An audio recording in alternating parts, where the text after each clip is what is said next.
Hello, Magic English 8. Hope you're doing great. And today I am with you with another chapter of our beautiful book for advanced English grammar, Communicate What You Mean. This is video 30 of this book, and we are approaching the end of the adjective clause. And the title of today's lesson is Unnecessary Adjective Clauses that refer to complete sentences. Refer to complete sentences. This is the key to today's lesson. Our adjective clause today refers to the complete sentence. I will tell you why. Let's go to our word file and see what it says. So today we are on pages 146 to 147 of Communicate What You Mean, and the title, as I told you, Unnecessary Adjective Clauses referring to complete sentences. Essentials to better understanding of this video are video 1 and video 25 of this playlist. Video 1 talking about the basics of word, phrase, dependent and independent clauses. Essential, a very useful video. And video 25, the introductory to adjective clauses. But why do I say unnecessary adjective clauses referring to complete sentences? Here I will tell you why. If you remember, we started the adjective clause here saying that the adjective clause must follow the word it is modifying. How? The woman who's standing over there. So we are modifying the word woman. Who's standing over there follows woman. Or, for example, here, did you know the man to whom you were speaking? We are modifying the man, so the adjective clause follows that. And the same for all the others. The meeting, that. The job, that. The guy, whose car. Also, we had it for the relative pronouns as subject of the adjective clause. Again, the same story. I have a friend who has many classical records. I'm just trying to review the lessons that we've covered before. Or here, I enjoy the symphony, which is by Beethoven. So it was again the same story. And relative pronouns as object of the adjective clause, again the same. She's the friend whom I visited, referring to the word friend. So following that, you would like the classical records which she bought, again modifying the word records, so following that. And relative pronouns as object of the preposition, again the same story, the man to whom we were speaking, the man with whom we were speaking, and the man for whom we were speaking, the composer to whom I'm listening. So you see, in all the adjective clauses, relative pronoun follows the noun it is modifying, and the adjective clause does so. But today's lesson is a bit different. How so? Let's see. Because our adjective clause here refers to the whole sentence before and not just the final word. How? Look at this example. John made high grades on his exams, which made his parents happy. Which made his parents happy, adjective clause, but it is not modifying the word exam.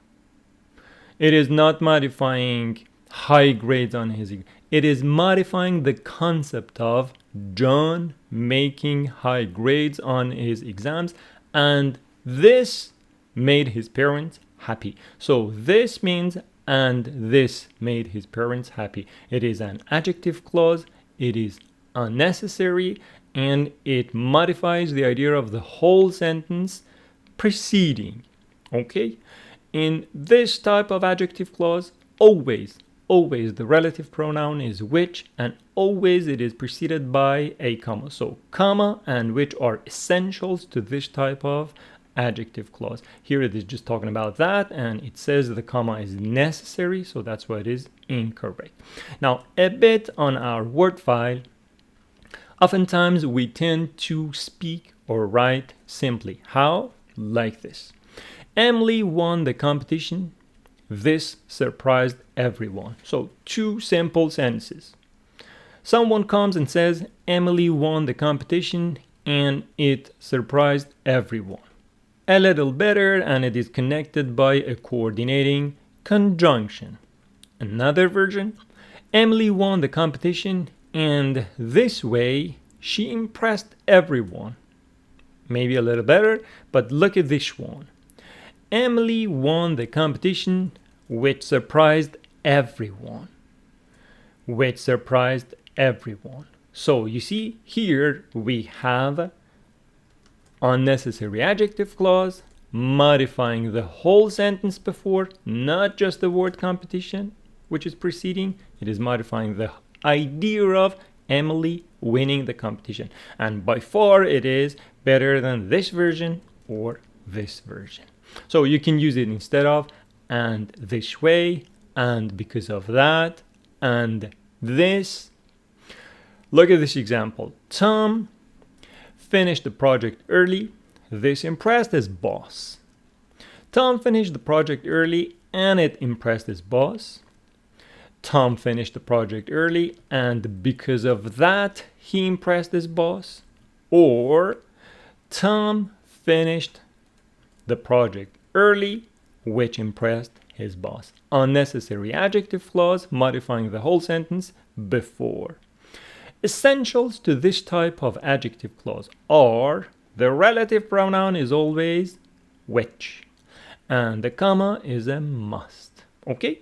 A simple unit. I guess it's not very difficult. Just this example can teach you where to use it instead of some simple sentences like these.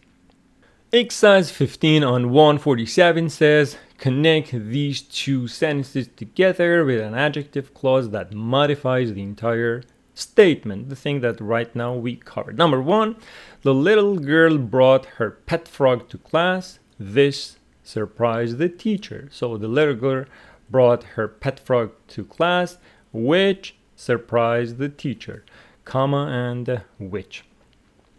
The frog escaped from its basket, and this caused all other children to scream. So the frog escaped from its basket, which caused all other children to scream. And you know, it's and it's. So let me tell you about it.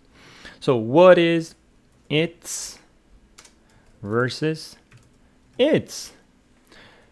It's without the apostrophe is a possessive adjective. So like you say, my basket, his basket, her basket, its basket. Frog, its basket. But it's with the apostrophe means contracted, it is. Okay, so there's a difference between these two. Be careful.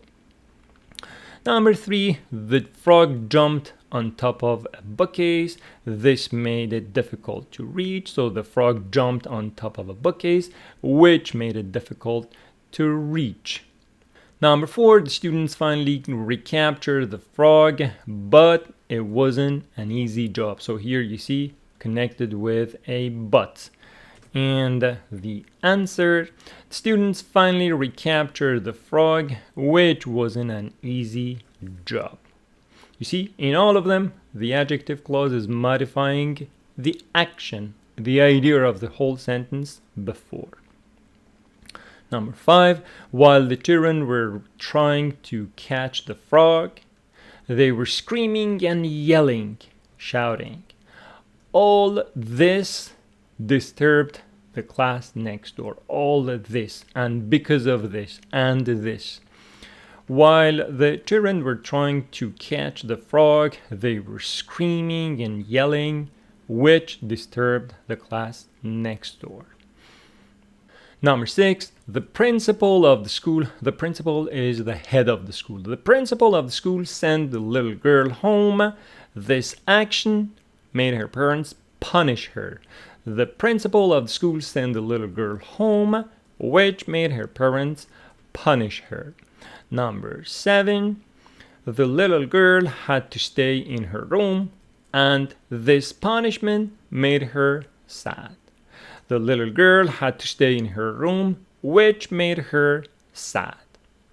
Number 8, she promised never to take the frog to school again. Her parents were thankful for this.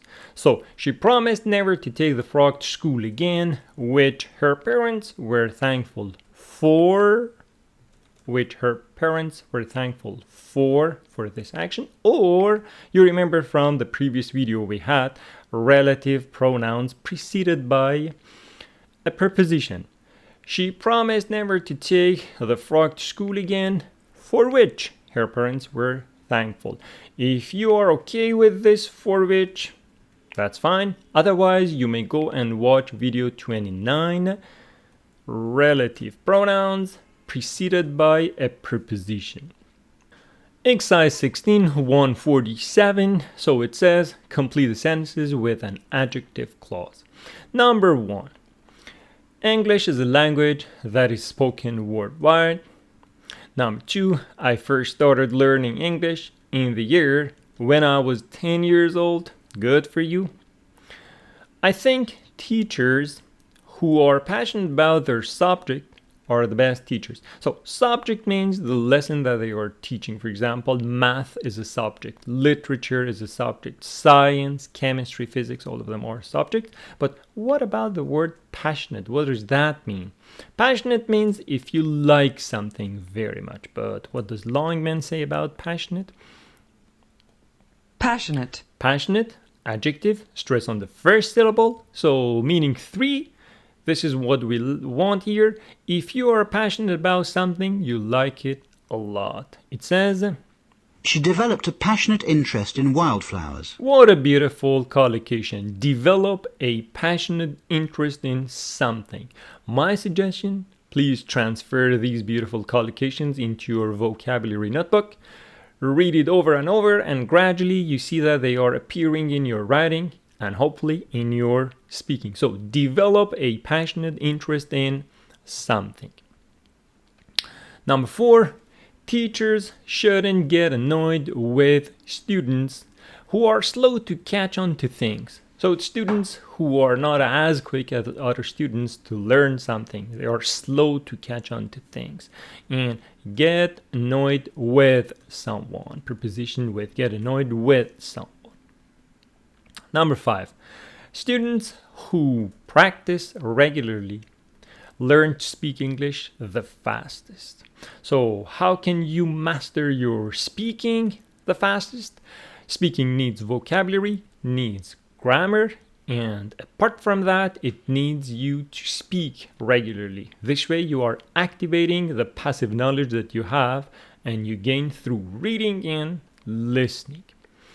Number 6, I think it's best to use books that are engaging and relevant. Engaging, what a beautiful adjective. Books that are engaging. Let's see what Longman brings with engaging.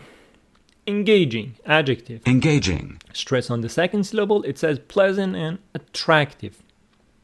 An engaging smile. An engaging smile. And synonyms for that are nice, pleasant, sweet, charming, engaging, likable, good-natured, great, and lovely. Okay? So this way we are building up our vocabulary as well. Number 7, I find it a waste of time to do homework that doesn't enhance my understanding. Enhance my understanding, increase my understanding. Very beautiful collocation. Number 8, I like to be in a class with students who are motivated to learn. So instead of saying students who like to learn, students who are motivated to learn. Motivation, psychology term. I have, number 9, I have spoken to my last English teacher who taught me during my high school years, or I haven't spoken to my last English teacher. Present, perfect. Number 10, my last English teacher is an individual for whom I have great respect. Is an individual for whom I have great respect. So have respect for someone, have respect for someone. This is the collocation. Have respect for someone. And then here we say, my last English teacher is an individual for whom I have great respect. Or it could be, is an individual whom I have great respect for, or is an individual who I have great respect for. But when preposition precedes the relative pronoun, only whom. This is the lesson of video 29. Okay, number 11. I decided to study English in this school because I wanted a place that offers immersive experiences. That offers, offer here means has, that offers immersive experiences.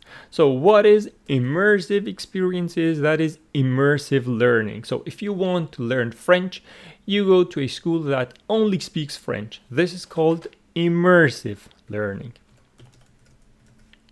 Immerse as a verb. Immerse. Immerse means to become completely involved in an activity. Completely involved in an activity. So when it says She was far too immersed in her studies. it means she was completely involved in her studies. And immersive learning means completely surrounded by that subject or by that language, whatever it is. Number 12, the first time I spoke in front of the class, that I spoke in front of the class.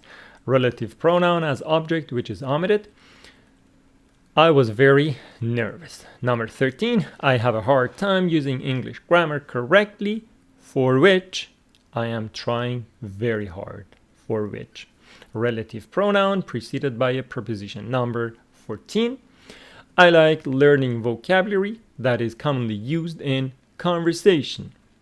15, I don't understand the reason why some students struggle with speaking, have difficulty with speaking, or struggled with, or have difficulty with something. 16. This book has lots of grammar exercises that are designed for advanced learners, like our book. 17. I enjoy classes in which the interaction between teachers and students is high. So classes in which, or the classes which the interaction between teachers and students is high in. Interaction means the two-way communication. Number 18, our teacher is an individual about whom students often share positive feedback. So it is, our teacher is an individual whom students share positive feedback about, and now we say about whom. Video 29, about this grammar. Number 19, it is good to study English in a country in which the language is spoken daily. So that is again immersive experience, in which the language is spoken daily. And the final one, studying English abroad has been an experience that has broadened my horizons. Very beautiful. It has broadened my horizons, or it has widened the scope of my vision. Very beautiful. Please transfer that into your vocabulary notebook. Exercise 17, 148. Here we got a paragraph. But the thing is that the sentences do not have adjective clauses. There is a lot of repetition in this paragraph, which is not beautiful, and it does not bring high score on exams like IELTS, TOEFL, CELPIP, or any other standardized test. So what do? We insert adjective clauses, we omit or reduce repetition, and make the sentences more complex and beautiful. Let's first read the paragraph to see why it is not beautiful, and after that, the corrected version. Coffee is a rich, aromatic drink, aromatic with good smell. Coffee has been a popular beverage for more than 1,000 years. Although many people drink coffee, so you see how many times the word coffee is getting repeated? It contains a stimulant. This stimulant, so you see again, repetition, affects the nervous system. The effect it has depends on each person's individual system, the amount of caffeine a person consumes, and the amount of coffee an individual usually drinks every day. 1 or 2 cups of brewed coffee contains only mild doses of caffeine. These mild doses, again repetition, make you more alert and less tired. The person may experience headaches nervousness, and irritability. This person, again repetition, habitually drinks 3 to 6 cups of brewed coffee. This amount, or repetition again, contains heavy doses of caffeine. It is interesting to know that large doses of caffeine affect heavy coffee drinkers differently than light coffee drinkers. The person, means heavy drinker, becomes less nervous and has fewer headaches with large doses of caffeine. This person is a heavy drinker. On the other hand, the people feel nervous and have upset stomach with increased doses of caffeine. These people are light coffee drinkers. Morning is the time. What a sentence. At this time, the heavy drinker must have a cup of coffee to wake up and begin the day's activities. Because this drink is a stimulant, it is not good for children. These children are normally overactive. So as you saw, lots of repetition in short sentences, which was not beautiful. Now, the suggested answer. Coffee, which is a rich and aromatic drink. So my suggestion, you have that previous version, this version, in front of you and see how it is boosted to this format.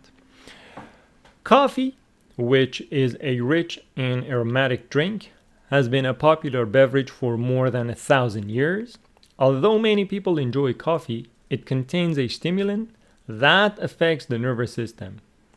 The effect that it has, adjective clause or relative pronoun object, omitted, depends on each person's individual system.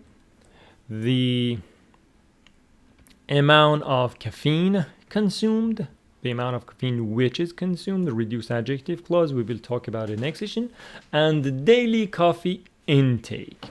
1 or 2 cups of brewed coffee, which contain only mild doses of caffeine, make drinkers feel more alert and less tired. However, a person who habitually drinks 3 to 6 cups of brewed coffee consumes heavy doses of caffeine, which can lead to headaches, nervousness, and irritability.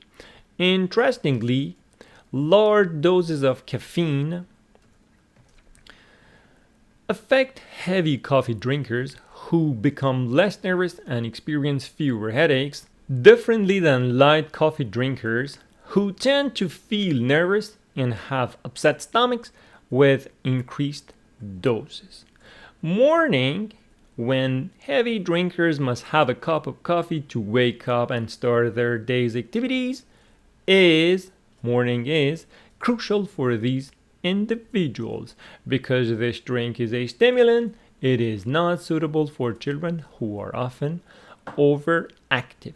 So as you saw, the text became more coherent, more cohesive, and the sentences are linked together. There is a stretch of longer sentences, which translates into a more complex text, bringing you better scores on your standardized test. And of course, it doesn't have the repetition. It is not as boring as it used to be. So this is how we uplift the text with our grammar.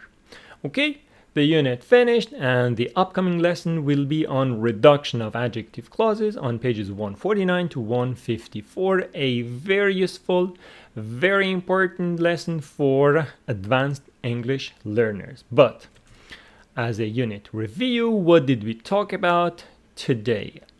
Today's lesson, as you remember, was unnecessary adjective clauses referring to complete sentences. I told you, instead of these short sentences and simple versions, you can have a comma and a which, and this makes it more beautiful, more engaging. Here I told you that this grammar always comes with a which, and it is preceded always by a comma. Exercise 15, we talked about it, not difficult. Only number 8 had which her parents were thankful for, or for which her parents were thankful. Exercise 16, the adjective clauses, we talked about them. There were some beautiful words, phrases, and collocations that I told you to transfer into your vocabulary notebook. And the paragraph which we inserted adjective clauses in, and made it much more beautiful. So this was the end of today's lesson. I hope that you have enjoyed it. Thank you for watching it. If you did enjoy it, please kindly share it with your friends, like the video and share your beautiful comments with it. And if you haven't subscribed, please kindly do so, which is useful for my channel. I hope you have a great day ahead of yourself and looking forward to seeing you again on my next video. Have a great day. Take care and bye.